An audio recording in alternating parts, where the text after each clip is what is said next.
Yo creo que voy a dejar las gafas para ver bien el reloj. Bien, para mí es un gran privilegio poder estar con vosotros en esta mañana aquí en Barcelona. La verdad que ha sido para mí un fin de semana muy intenso, pero muy bonito en el sentido que yo estoy disfrutando como un niño el tiempo post-COVID, que estar encerrado en tu oficina y solamente ver a la gente encuadrado por Zoom, realmente para mí ha sido una segunda mejor solución, pero no es lo mismo que la realidad. Yo necesito codearme con la gente. Entonces, bueno, muy agradecido por poder estar aquí en esta mañana. Y bueno, acabas de decir el hermano que hoy es un día especial y se refirió a las elecciones. Yo no lo pongo en duda, por supuesto, pero es un día especial en más que un sentido, porque hoy celebramos un cumpleaños. Y no es el mío, ni que yo sepa tampoco de ningún político, es el cumpleaños de algo del cual formas parte, la Iglesia. Hoy se celebra el día de Pentecostés en todo el mundo. Bueno, nosotros no nos regimos tanto por los calendarios eclesiales, pero esto es 50 días después de la resurrección de nuestro Señor Jesucristo. Y aquello empezó en el año 33, bueno, dentro de 10 años tendremos un gran jubileo, 2000 años de iglesia, que no es poca cosa, y aún no recuerdo haber visto ningún comité que lo prepare. Es que hay algunas cosas que pasan desapercibidos, pequeños detalles de que celebramos 2000 años de la existencia de la iglesia cristiana, pero bueno, voy a dejar esto por ahí.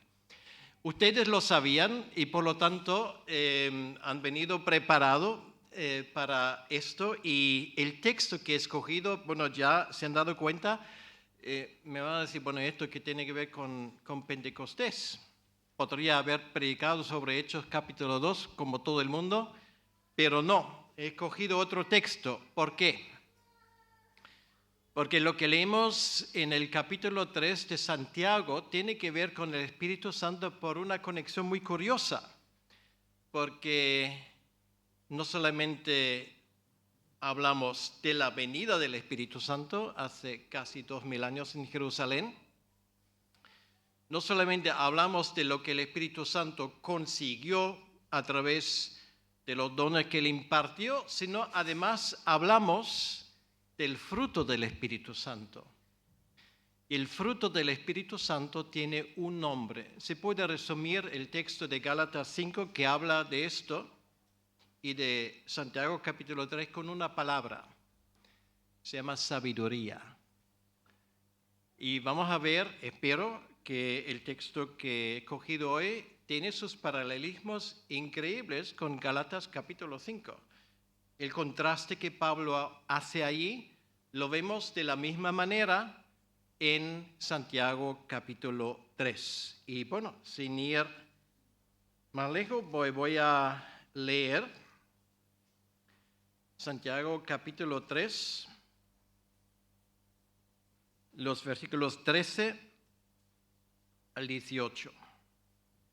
Santiago capítulo 3, versículo 13 al 18. Dice: ¿quién es sabio y entendido entre vosotros? Muestre por la buena conducta sus obras en sabia mansedumbre. Pero si tenéis celos amargos y contención en vuestro corazón, no os jactéis ni mintáis contra la verdad. Porque esta sabiduría no es la que desciende de lo alto, sino terrenal, animal, diabólica. Porque donde hay celos y contención, allí habrá perturbación y toda obra perversa. Pero la sabiduría que es de lo alto es primeramente pura, después pacífica, amable, benigna, llena de misericordia y de buenos frutos, sin incertidumbre ni hipocresía, y el fruto de justicia se siembra en paz para aquellos que hacen la paz. Vamos a orar un momento. Señor, gracias por tu palabra que nos quiere hablar en esta mañana. Y yo te pido que este mismo Espíritu Santo que hace casi 2000 años ha venido de una forma poderosa y especial, también nos guíe en esta mañana. En tu nombre, Señor. Amén. Sabiduría, esto es la palabra. En un tiempo cuando todo el mundo habla de inteligencia artificial, que es el gran tema ahora, lo que sería más interesante es algo como sabiduría artificial. ¿Y cuál es la sorpresa cuando buscas en Google? De hecho, existe, o sea, están en ello. Bueno, ya veremos lo que saldrá de esto. Pero desde hace mucho tiempo tenemos no una sabiduría artificial, sino una sabiduría real. Y como lo hice en el IPSE el otro día cuando hablamos de la inerrancia, pues tengo que definirme un poco. Ahora, ¿sabiduría qué es? Cuando escuchamos de sabiduría, bueno, yo soy de Madrid, pero bueno, son 34 años. El Atlético de Madrid, y espero que esto se puede nombrar aquí, pues tenía en su momento un entrenador que le llamaban el sabio de Hortaleza, Luis Aragonés. No sé si alguien se acuerda de él. En cuestiones futbolísticas. Ahora, como me gusta el fútbol, ya podemos ir a otra cosa. Cuando escuchas la palabra sabio, ¿en qué piensas? Bueno, igual piensa alguno en un monje que vive en algún claustro en Tibet o algo por el estilo que se nos vende como sabiduría oriental. Igual conoces a alguna persona, y si es así, bendito eres, que puedes decir, bueno, esa persona no solamente es inteligente, además es sabio, que son dos cosas muy distintas. Y espero que conozcas a alguien que merezca este apodo, sabio. Ahora, ¿qué es sabiduría? Propongo la siguiente definición. Sabiduría es el arte de vivir según la voluntad de Dios. A veces las cosas se dicen sencillas. Y hay varios libros, de hecho, uno por antonomasia, que es el libro de Proverbios, que versa sobre el tema de la sabiduría. 31 capítulos llenos de sabiduría. Algunos han dicho uno para cada día del mes, por lo menos para aquellos que tienen 31 días como este. Yo estoy convencido, si tomamos en cuenta el libro de Proverbios, nos podríamos ahorrar el 90% de los problemas que nos vienen a nuestra vida. Y espero que estamos en ello. El libro de Proverbios, ¿qué es? El libro de Proverbios no es otra cosa que la aplicación práctica de la ley de Moisés. Así de sencillo. Quiere decir, lo que Dios reveló en cuanto a lo que se debe de hacer, pues ya se puede resumir en las palabras del libro que en su momento escribió Francis Schaeffer, y cómo debemos vivir. De esto habla la sabiduría. Sabiduría es algo eminentemente práctico. Ahora, Santiago se le ha llamado el libro de Proverbios del Nuevo Testamento. Seguramente os habéis dado cuenta que este libro, pues muchas veces los versículos parecen que van sueltas, que es a veces difícil ver la conexión inmediata, y tampoco es la intención de Santiago. Ese hombre es un sabio y nos presenta en estos 5 capítulos la sabiduría de arriba. Esto es su tema. En el contexto, él hablaba de la lengua, del capítulo 3. Bueno, ahí se le conoce al sabio realmente. Él dice, bueno, él se puede contener en cuanto sale a su boca, pues esa persona realmente es sabia. Pero la cosa sigue. A partir del versículo 13, como acabamos de escuchar. Y lo que hace Santiago ahora, bueno, voy a poner un ejemplo, ya que estamos hablando de cumpleaños, cuando voy a hablar a los señores casados o a punto de. Si quieres dar una gran alegría a tu esposa, la llevas a una joyería. Bueno, seguramente que lo estáis haciendo regularmente. Bueno, no sé cuándo lo he visto la última vez por dentro, pero bueno, normalmente cuando tú vayas a una joyería y buscas, bueno, no lo barato, sino lo que realmente vale la pena, pues normalmente el joyero te lo presenta, bueno, por lo menos así me lo han contado, en una bandeja con un trasfondo de terciopelo negro, ¿vale? ¿Por qué? Porque si tú ves un diamante, ¿vale? Por debajo no entramos en el negocio. Si tú ves un diamante contra el terciopelo negro, bueno, ese diamante pues se ve por el contraste y lo aprecia más y se vende con más facilidad. Ahora, es exactamente lo que hace Santiago aquí. Antes de hablar de la sabiduría, nos pone el contraste en negro. Y claro, lo que a primera vista lees, pues no es muy edificante realmente. Bueno, vamos a seguir un poco esa línea. Lo primero que nos dice, después de hacer la pregunta, ¿quién es sabio entendido entre vosotros? Que levante la mano, porque luego quiero hablar con la persona. Muestre por la buena conducta sus obras en sabia mansedumbre. Y ahora nos dice exactamente lo que no es. Bueno, lo primero que aprendimos, la sabiduría no se dice si no se hace, porque las palabras son pacientes, son las obras. Jesús dijo que conoceréis los que realmente son sabios, auténticos, no por lo que dicen, sino por lo que hacen, por el fruto. Y esto es el tema, fruto del Espíritu Santo, no se olviden. Pues esa sabiduría actúa en mansedumbre. Pues allí estamos pensando seguramente en el campeón mundial de la mansedumbre, Moisés, del cual se dice que era el hombre más manso sobre la faz de la tierra. Vaya, esto nadie hubiese sospechado después de que se cargó en Egipto en un pronto impresionante. Por eso tenía que salir. Pasó 40 años en el desierto apacentando ovejas. Y ahí aprendes a ser humilde. Esto fue la escuela de Dios. Y luego necesitaba esa mansedumbre que tenía que comprobar todos los días con sus ovejas al tener ovejas de otra categoría. Un pueblo más terco que una mula blanca. Los israelitas. Entonces, se dice en algún momento concreto que era el hombre más manso sobre la faz de la tierra. Bueno, luego no vamos a examinar esto más. Otro, obviamente, que nos viene a la mente es nuestro Señor mismo. Cuando habla del yugo y cuando habla de la mansedumbre. Deberíamos, obviamente, acordarnos de Él que no insistió en sus derechos, desarmó a las necesidades de la gente no con armas o violencia, sino con la verdad.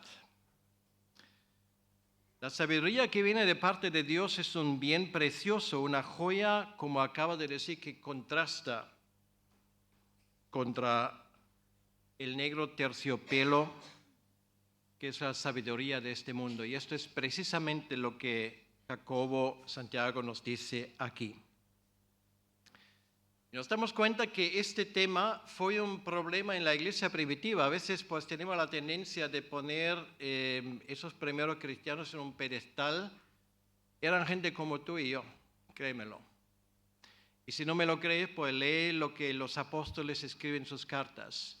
Con la excepción de la carta a los romanos, cada una de las cartas fue escrita por un tremendo problema que había en alguna iglesia. No pongo más ejemplos.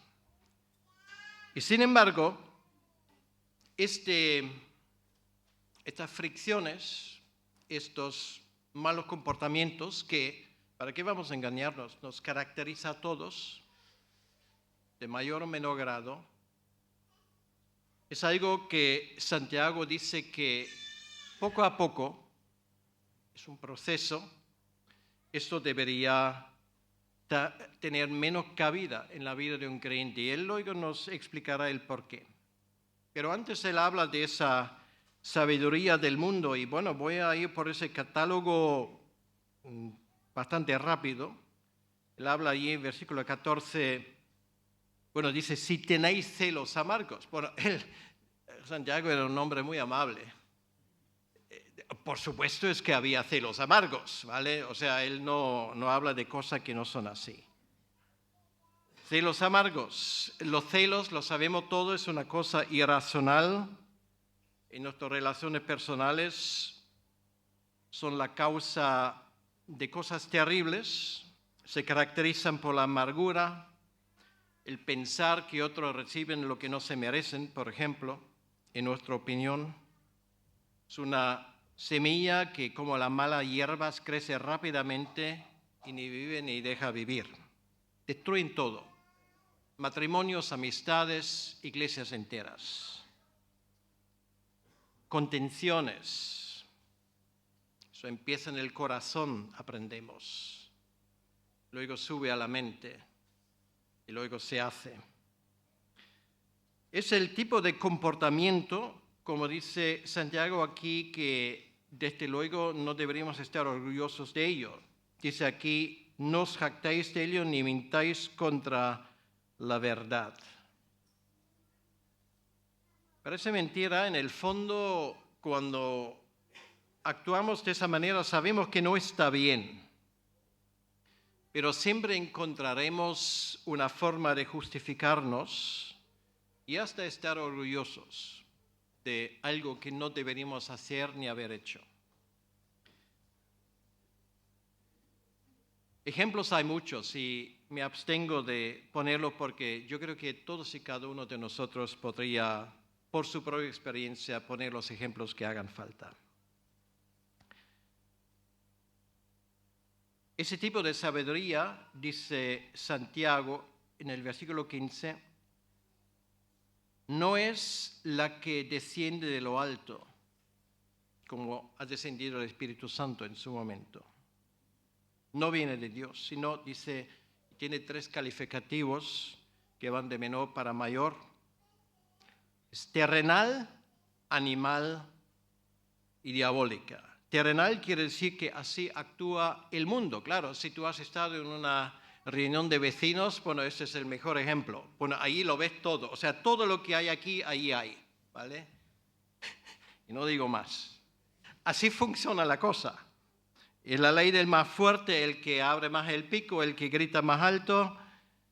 Tener la razón, esto es el asunto. Es el orgullo, la ansia de poder, toda esa cosa. Bueno, luego ya subimos un eslabón, es animal, significa natural, es lo que el cuerpo nos pide, como se suele decir, lo llevamos dentro. Tú no tienes que entrenar a un niño de comportarse de esa manera. Yo creo que ningún padre, ninguna madre lo hace, lo aprende por sí solo. ¿Y cómo lo aprende? Porque lleva dentro. Y lo tercero, lo más fuerte, es diabólico. Porque esto realmente no viene de parte de Dios, no es inspirado por el Espíritu Santo, no tiene nada que ver con su venida. Y el resultado de ese tipo de comportamiento lo vemos en el versículo 16, porque donde hay celos y contención, ahí hay perturbación y toda obra perversa. Todo lo que confunde a la gente y los aparte de Dios. Yo tengo el gran privilegio de viajar y encontrarme con muchas iglesias. Y una de las cosas más bonitas es que cuando tú entras en una iglesia, te das cuenta que de repente la gente se comporta de forma distinta. Bueno, me ha pasado aquí en esta mañana, yo no digo nada que no sepáis. La gente te saluda amablemente, la gran mayoría sonríen. bueno, te ofrecen algo, te dicen, bueno, usted está bien, bueno, ¿qué tal el viaje? Bueno, y etcétera, etcétera. Bueno, esto por regla general no te pasa en el mundo. Bueno, yo no sé si tú vas al trabajo, si esto te pasa. No ponen un comité de bienvenida en la puerta, por lo menos no en las empresas donde yo estaba. Y así no funciona en ningún sitio. Quiero decirlo de otra manera. Eso está muy bien que sea así, que esto sea distinto, que la gente lo note. Yo creo que si alguien viene de este mundo donde rigen estas leyes y donde cada uno se comporta como si fuera el centro del universo al estilo Ronaldo, pues creo que tienen el derecho, entre comillas, cuando entran en una iglesia, de encontrarse con por lo menos un pedacito del cielo. No es el cielo aún, pero ya hemos subido un eslabón. Y cada uno de vosotros, y yo también, pues tenemos la responsabilidad de que esto sea así, que la gente se siente bienvenida, que la gente nota, bueno, aquí no tengo que demostrar que soy Superman o Superwoman, sino que puedo ser quien soy, simplemente un pecador que, según y cómo va a encontrar el perdón de Dios en este ambiente, o si ya forma parte de una iglesia, encontrarte con hermanos que dicen, bueno, yo te ayudo, nosotros te ayudamos a que otra vez te levantes y sigas adelante. Esto es difícil que lo encuentres en el mundo. Y esto tiene que ver con los últimos dos versículos. Bueno, ya pasamos del terciopelo negro al diamante. Bueno, escucho algún alivio. Bueno, esto sí que nos gusta y debería gustarnos, porque esto, lo que leemos ahora, esto debería animarnos de que yo formo parte de esta sabiduría divina del arte de vivir según la voluntad de Dios, que es algo auténticamente revolucionario. En este sentido, aunque yo me aprovecho en ocasiones de la inteligencia artificial, porque me falta obviamente, en cuanto a la sabiduría, yo dudo mucho que esto se consiga, por lo menos no en los parámetros bíblicos, porque para esto te hace falta algo que un ordenador no tiene, aunque pongas todos los superordenadores juntos, y eso se llama carácter. Esto es algo que hemos recibido de parte de Dios. Y allí pues aplicamos esto, la sabiduría que viene de Dios. Dice, pero, ese pero en el versículo 17 esto marca el contraste. Pero la sabiduría que es de lo alto, de donde vino el Espíritu Santo, y esto no vamos a engañarnos, esto no nos viene de forma automática y natural, esto es algo que es producto del Espíritu Santo que mora en nosotros y nos quiere convertir y de hecho nos convierte en templo, en su templo. Ahí está la diferencia. Por lo tanto, lo que tenemos que hacer es que tenemos la obligación de dejar que este Espíritu Santo dentro de nosotros produzca este fruto, que le demos todas las facilidades de nuestra parte. La sabiduría que es de lo alto es primeramente pura. Bueno, el agua es lo primero que nos viene a la mente. Sabéis que en muchos países de este mundo lo que nosotros consideramos normal no existe. Quiere decir agua potable puro. Yo no digo ni siquiera de una fuente, sino simplemente razonablemente libre de microorganismos. Agua pura es algo precioso. Si sudas, si estás agotado, el agua de ese tipo realmente nos vivifica. Es la sabiduría que viene de arriba, es como agua refrescante. Yo he tenido en ocasiones el gran privilegio de estar en la presencia de gente que yo le considero sabios. Y algunos de estos en los que estoy pensando ni siquiera tenían una formación académica, ni en algún caso ni siquiera la formación escolar que hoy consideramos universal. y sin embargo son sabios. Han aprendido de esa sabiduría de lo alto del Espíritu Santo que mora en ellos y es refrescante. Esto no tiene valor que se expresa ni en dinero ni en otras cosas materiales. Son gente que hablan de su inmensa riqueza que se define por la lealtad a su Dios y a su palabra. Y ahí está la madre del Cordero. ¿Cómo consigues este agua limpia? Por el filtro de la palabra de Dios. De ahí han sacado esa sabiduría. No como beatos, no como aquellos que siempre andan con el dedo levantado y nos dicen lo que tenemos que hacer, lo que no hay que hacer, sino gente que de la riqueza inmensa, vivificadora, de lo que llevan dentro, ese agua viva del cual Jesucristo habla en el Evangelio de Juan, dan de forma generosa. Luego aquí aprendemos que es pacífica esa sabiduría. Esto lo leímos mucho. Si nosotros, por ejemplo, escribe Pablo, tenemos que vivir en paz con todo el mundo. Bueno, cierto, hay gente que no nos dejan vivir en paz con ellos y es una pena. Pero muchas peleas se pueden evitar perfectamente. Y no solamente estoy hablando de iglesia, sino también ahí el vecino, ahí pues el compañero de trabajo que todos los días, todos los lunes está ahí para fastidiarnos el día. Pues considéralo un campo de pruebas para esa agua del Espíritu Santo que llevas dentro. Y a veces los resultados son sorprendentes. El creyente no busca conflictos. Nosotros debemos de sanar porque herir, de eso se ocupan otros. Debemos de poner paz, no causar litigios.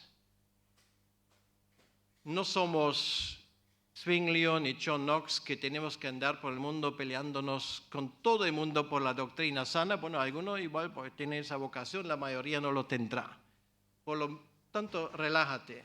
El mundo seguirá adelante, también el mundo evangélico, sin que digas a todo el mundo lo que tenga que hacer y lo que tenga que dejar. El Espíritu Santo ya les enseñará. El reino de Dios no es idéntico con nuestros intereses personales y nuestros intereses amables. Y esto nos quita un gran peso de encima. Es el síndrome de Elías. Y dice, bueno, Señor, aquí, yo quiero morirme porque soy el único que queda y la gente no me hace ni caso, así que, por favor, encárgate tú de llevarme. Y el Señor dice, bueno, Elías, vamos a ver. En primer lugar, tienes que desayunar, eso ya ayuda mucho.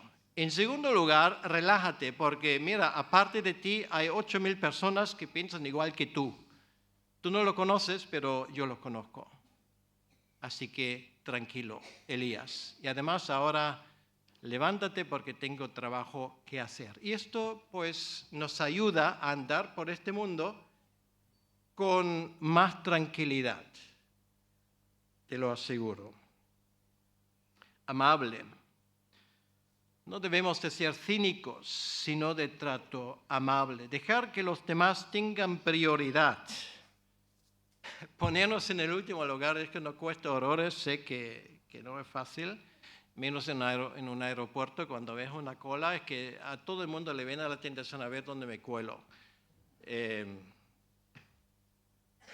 Nuestro hijo nos contó en una ocasión, nos quería visitar, él estaba estudiando en Alemania, nosotros en Madrid, tenía que coger un vuelo y se quedó en Múnich porque había una tormenta de nieve y pues no había avión que salía. Bueno, él nos contó, la gente se puso histérica, parecía que todo el mundo tenía que estar en Madrid porque si no están allí, pues el mundo se va a acabar.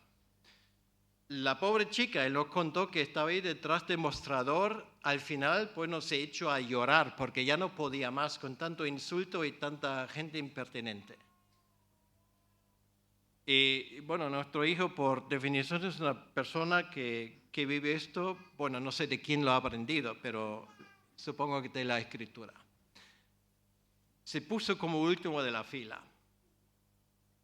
Y cuando llegó, no sé lo que le dijo, él nos lo contó, pero algo amable le habrá dicho. Entonces dice la mujer, bueno, usted es la primera persona que tiene alguna palabra amable para mí en esta tarde. Y luego dije, mira, le voy a hacer una cosa.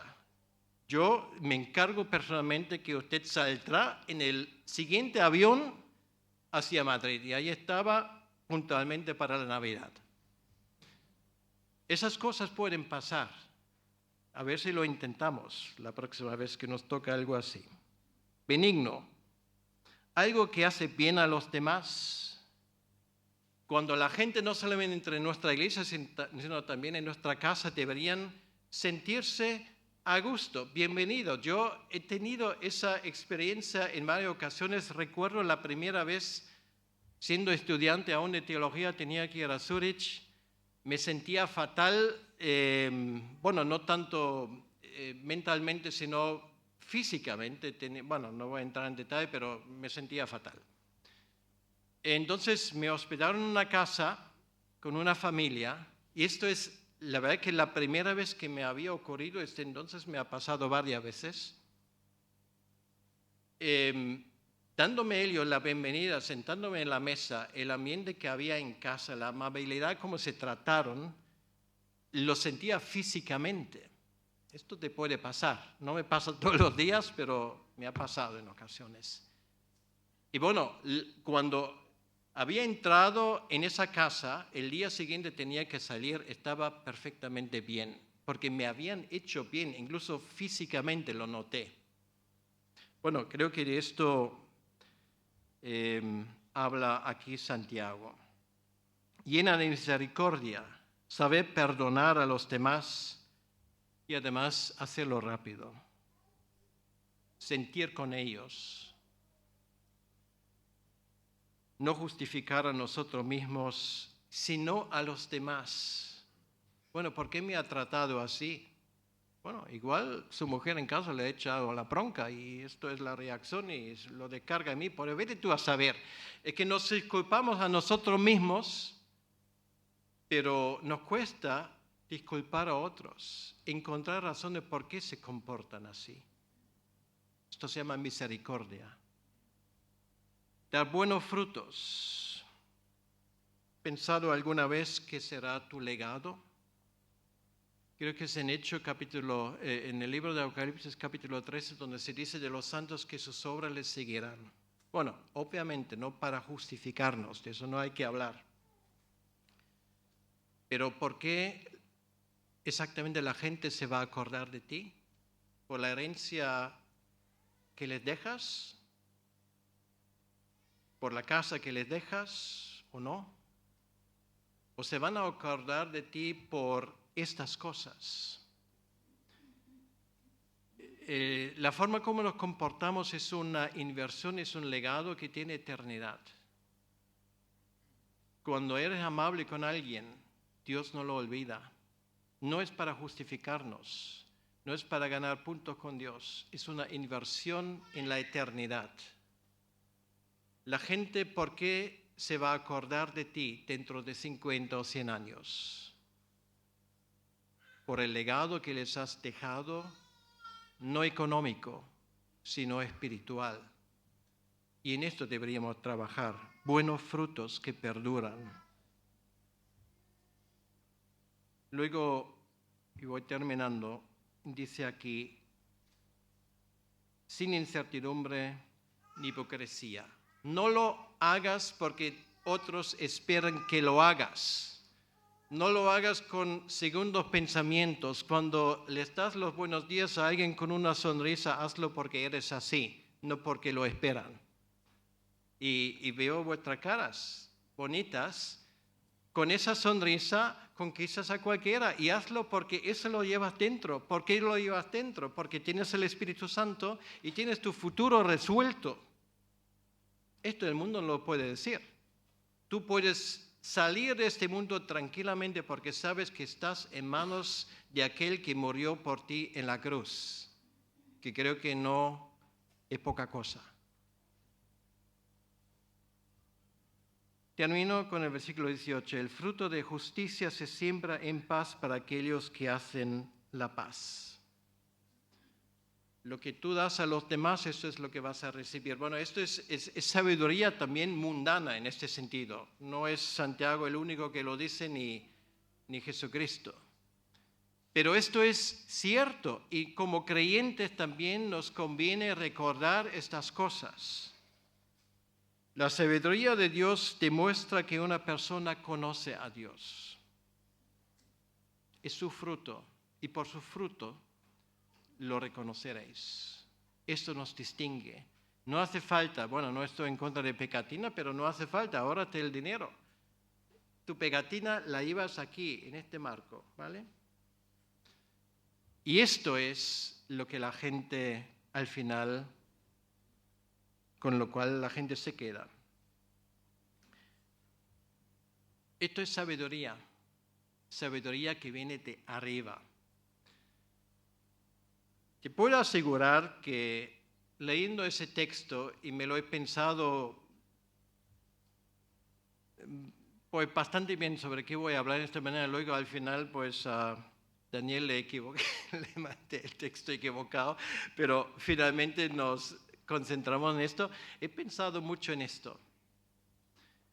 Y se me cruzó por la mente, ¿de verdad puedo hablar sobre ese texto? Mirándome a mí mismo, bueno, te doy la dirección de mi esposa para que te oriente un poco. Y me quedo tranquilo porque esas verdades se aplican a todos nosotros. Y quiero animarte en esta mañana, que no por tus propios esfuerzos, sino porque el Espíritu Santo que ha venido hace casi 2000 años y mora en ti si eres creyente, hazlo, suelta lo que Dios ha puesto en tu vida y va a ser la experiencia más bonita que te puedas imaginar. Amén. Señor, gracias te damos por esta palabra que tú has puesto en la carta de Santiago y te pedimos, Señor, que tú bendigas a cada uno que ha venido esta mañana, que reciban lo que necesitan en este tiempo. Te lo pedimos, Señor, en tu nombre. Amén.